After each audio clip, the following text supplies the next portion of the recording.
Okay.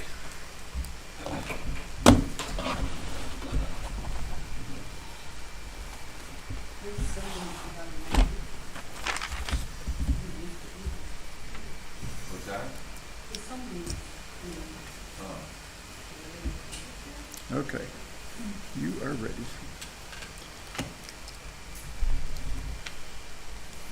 Those might be fireworks. Doesn't work. Try it again. Like yours do.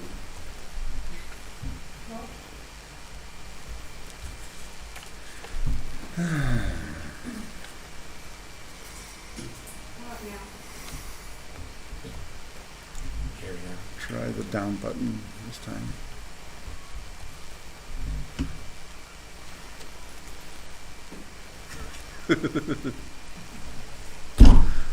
Ay, ay, ay.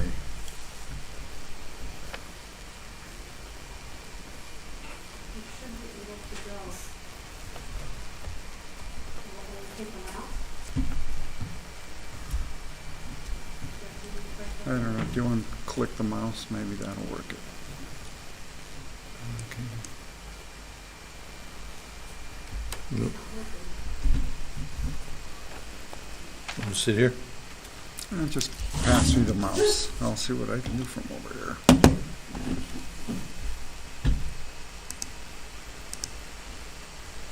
There you go. Okay. Okay, so let's get started here. And before we start, let's take a moment to pause for confession of sin, if you have any to confess.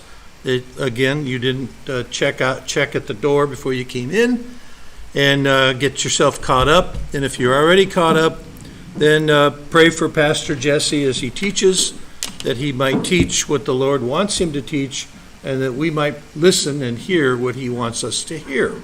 So let's take a moment of silent prayer for that.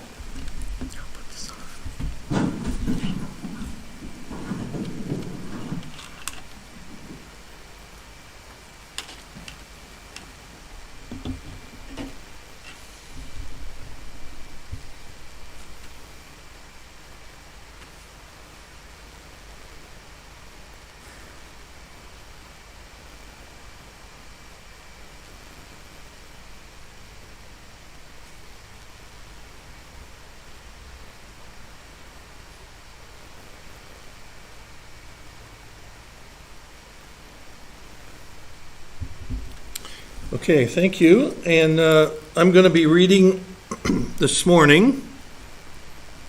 Happy 4th of July. But Nehemiah chapter 4 is what I'll be reading out of. So if you want to follow along, you can turn to that. And I'll be reading a little bit out of that chapter. And nothing tricky, just going back one chapter to Nehemiah 3 for a moment. But we're going to start in Nehemiah 4. And I'm going to read this because it brings to mind the reason why we have the military and what they do for us. And of course, it's to defend our country. And the picture of it that out of Nehemiah 4 is the same principle for the Jews when they were rebuilding the wall after their captivity. And so we're starting off with Nehemiah himself. He was the cupbearer for King Artaxerxes. See if I have a little bit about that. Oh, one more slide. I promised Pete I'd show this one. The War of 1812. We fought the first war for independence to free ourselves from the tyranny of the king. And then the War of 1812 was fought several years later, as it says here on the screen, to defend our own nation, that they were again trying to take it back from us. So that was one of the purposes of the military, is to defend the country. Of course, the original purpose was to give us a country, and which is what happened. So even today, we have a military that is there to defend us, and as the slide says, home of the brave, free because of the brave. And you've all heard that phrase before. So let me talk about the Persian kings. And And here's a chart I've got about that. It all starts with Cyrus the Great, who gave the decree to let the Jews go back to Jerusalem to work on the wall and the temple. That was Cyrus. There's a couple kings in between Cyrus and then down to Darius the Great. They sort of forgot that Cyrus had said all that, and Darius the Great was in power when they found Cyrus's notes, and indeed that's what he said. So Darius the Great again reinforced that and let the Jews continue their work. Then you have Xerxes. Xerxes, if you've ever seen the movie The 300, that was Xerxes trying to attack Greece and take over Greece. They pretty much had most of the world. They just wanted a little bit more. And then after Xerxes was Artaxerxes, which was his son. And this is where Nehemiah was serving as the cupbearer. And let me show you, I've got one more map of the area that the Persians controlled. It's huge. Most of the world's people lived in this area. Of course, there were some in Europe, and then the ones they didn't know about, like South America, North American Indians, and so forth. But you can see on this map, maybe I can get it with this cursor. And you can see, good grief, there we go. This is Turkey all over here, and it goes all the way over to Macedonia and Thrace, but it doesn't drop down to Greece because they hadn't conquered Greece. And that was their attempts in the movie The 300 with Xerxes, and there was a second movie with Artaxerxes, and they still couldn't get it. Over here, of course, is Israel, and then Egypt down here. So they've got a lot of territory that they covered and pretty much conquered the world, basically, till Alexander came along and took that all away from them. Okay, so Nehemiah is the cupbearer, and he is, what's a cupbearer? Well, this is the guy that serves the king his liquid refreshments, right? But he had another job. He had to taste it first to make sure it wasn't poisoned. So big responsibility for the cupbearer. And maybe one time if it's poisoned, he's out of a job, of course, because he's dead. And then the next guy has to take over. But Nehemiah was the cupbearer for Artaxerxes, and he was the one who served the king the refreshments or the drinks. Here he is again doing it. And then finally he's serving here the king and queen. This, by the way, could have been Esther. We learned about Esther in the book of Esther, and she was part of the king, the kingdom there, and the what do you call it? The group of guys that were in charge. Okay, she was part of that. She was one of the queens.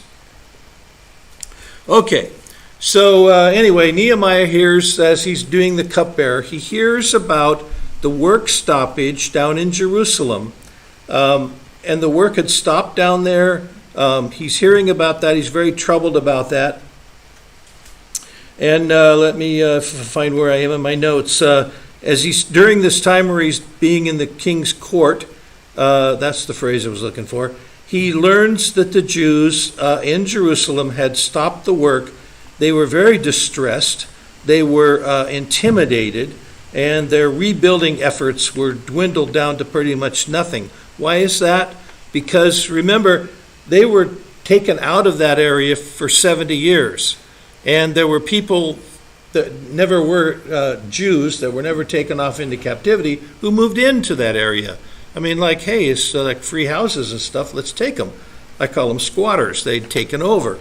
And when the Jews returned, these squatters didn't like that because they were being kicked out of the places they'd been living for 70 years themselves.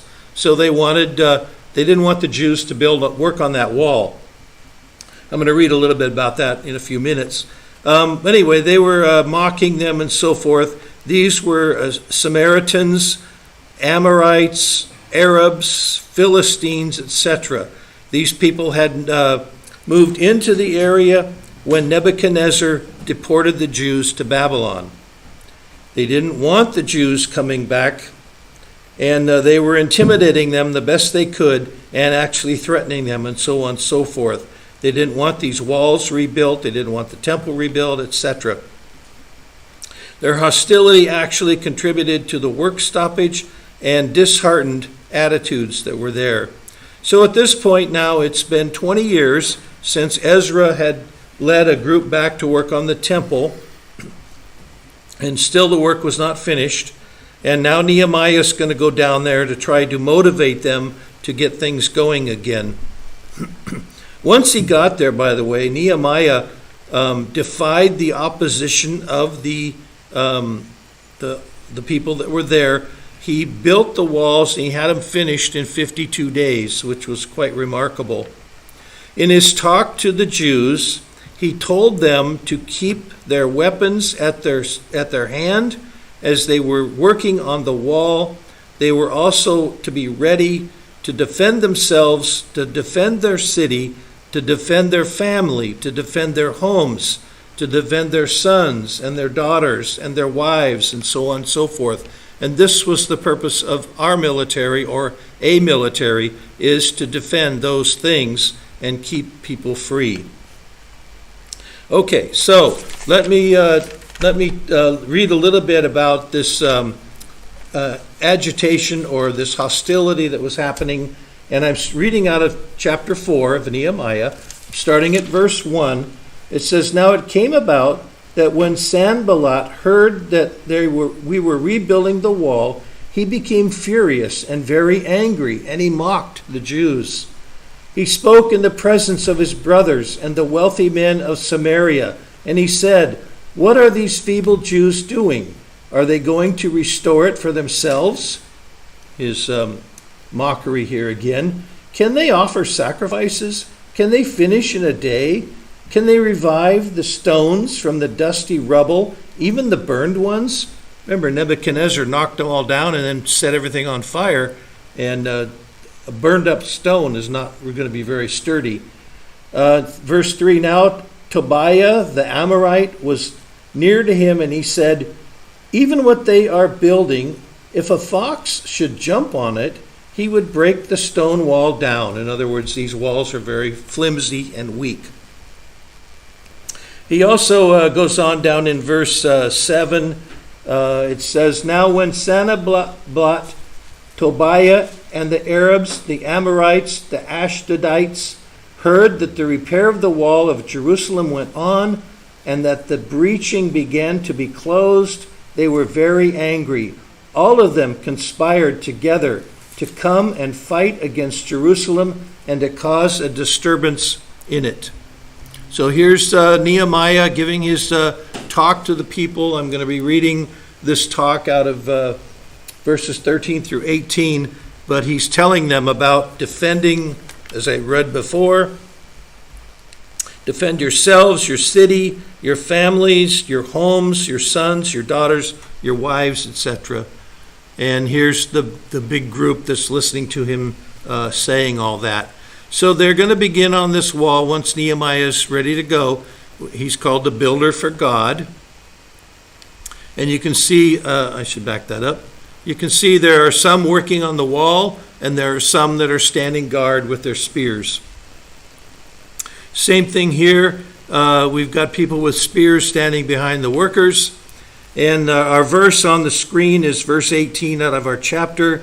"For the builders, every one, had his sword girded by his side, and so builded."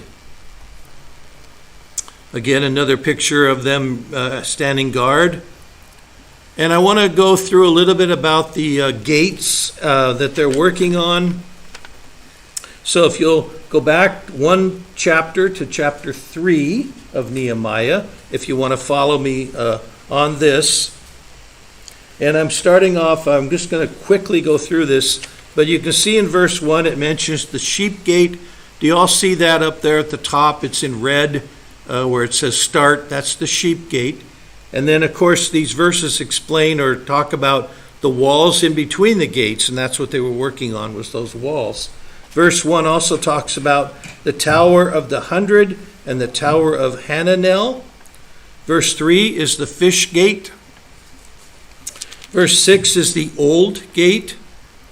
Verse 8 is the broad wall. And I want to take my cursor on that. I'm over here, the broad wall. And you can see it's broader than the other walls, so the broad wall is a good name for it.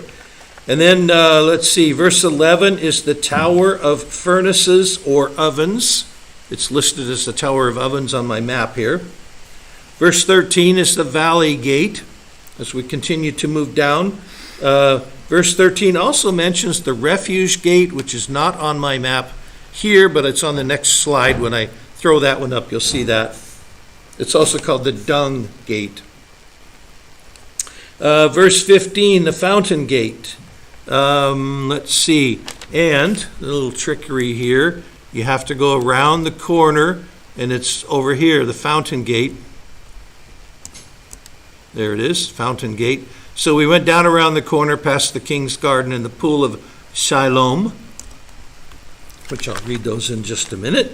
So verse 15, again, the Pool of Shelah in our New American Standard. On this map, it's Siloam. It's also at the King's Garden, as the verse describes it. Verse 16, the tombs of David. We're starting to go around the corner and work our way back up. Verse 19 is the angle, which is also mentioned in verses 24 and 25. Then we have the water gate. And then we have verse 26, Ophel. It's also mentioned in verse 27. And that's the long wall that you see there. Verse 28, the horse gate. Verse 29, the east gate. We're almost back up to the top now. You can see the inspection gate. And then finally, verse 32 takes us back to the sheep gate. All right, so that takes us through there. I wanted to get to that dung gate for a moment. It's not on this map down at the very bottom. They don't have it there, but I have it on this next picture. And it might be hard to see. There's my cursor. No, stop that. There we go, down there at the very bottom, Dung Gate, and that's right there, right around the corner as we started to work our way back up. You can see now the city of Jerusalem with the temple, and you can see the wall that goes all the way around. This is Jerusalem in the time of Nehemiah. So that's what it ended up looking like once they finished. Okay, let me go down to verse, back to chapter 4, and I want to read verses 11 and 12. This is, remember I left off with them, the enemies or the hostiles planning to attack. Verse 11 says, our enemies said, they will not know or see until we come among them, kill them, and put a stop to the work. When the Jews who lived near them came and told us 10 times, they will come up against us from every place where you may turn. So that's what's going to happen. And then I wanted to read our main verses here, which is Nehemiah 4, 13 through 18. And this is Nehemiah's speech to them to get them motivated and to explain how we're going to finish these walls off. And I have a picture of Betsy Ross's flag. That's where the 13 stars. But let me start reading now. Nehemiah chapter 4, I'm going to start at verse 13. Then I stationed men in the lowest parts of the space behind the wall, the exposed places, and I stationed the people in families with their swords, spears, and bows. When I saw their fear, I rose and I spoke to the nobles, the officials, and the rest of the people. Do not be afraid of them. Remember the Lord who is great and awesome, and fight for your brothers, your sons, your daughters, your wives, and your houses. When our enemies heard that it was known to us that God had frustrated their plan, then all of us returned to the wall, each to his own work. From that day on, half of my servants carried on the work, while the other half of them held the spears, the shields, and the bows, and the breastplates, and the captains were behind the whole house of Judah. Those who were rebuilding the wall and those who carried burdens took their load with one hand doing the work and the other holding a weapon. As for the builders, each wore his sword girded at his side as he built, while the trumpeter stood near me. And the verses go on to explain the trumpeter. He would, of course, be the one to sound the alert should there be an attack and to assemble the forces to get ready to counterattack or defend. Okay, and before I finish, we're going to be right back. We're going to take a 10-minute break and get things set up, and so we'll see you in about 10 minutes.